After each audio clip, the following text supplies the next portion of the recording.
let me start off by asking you two questions. What do you do when your customers' priorities have changed? And what do you do when your sales fall off the table? Now, this economy has been difficult for all of us, and primarily because people have changed how they buy, what they buy, and how they evaluate vendors and partners. And this change is what is wreaking havoc on our sales. So let's discuss some of these changes. IT buyers want to save money. They need help justifying projects and maintaining and utilizing existing assets, and potentially they need a third-party objectivity that can bring clarity to their challenges. But bottom line, they're focused on solving their problems. Now, this focus is different than before. The reason being is that their priority is no longer to buy or refresh equipment and systems, etc., which they know they need to do. Instead, their priority now is like a laser beam. They want to solve their problems and hopefully not spend a lot of money. And also, unfortunately, these priorities and these change and this renewed focus on solving problems is what is causing longer sales cycles, making it harder to make appointments, creating difficulty getting your foot in the door in new accounts, and perhaps, just perhaps, forcing you to tie business priorities with technology solutions, something you may or may not have been doing pre-recession.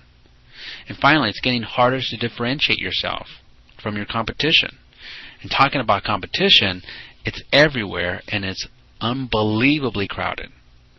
And your competition is calling your accounts more, calling your prospects more, trying to get into your accounts, etc. And so they are creating noise like never before. So it's harder to communicate your message, your value to your market.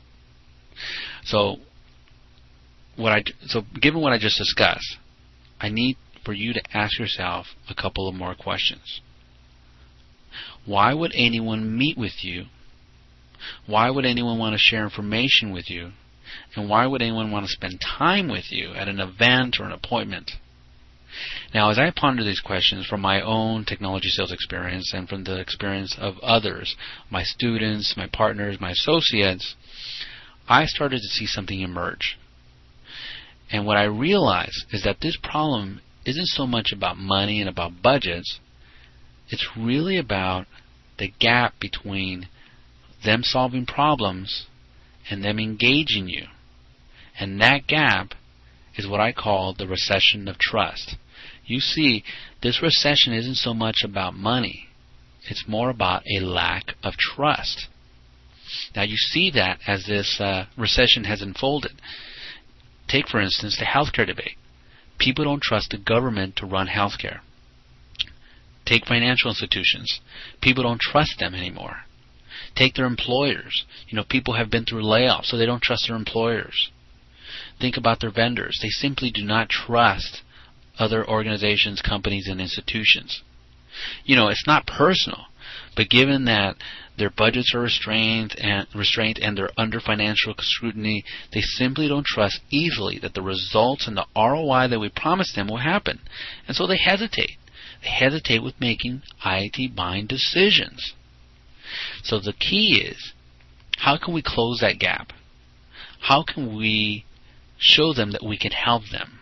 How can we engage them? How can we reach them?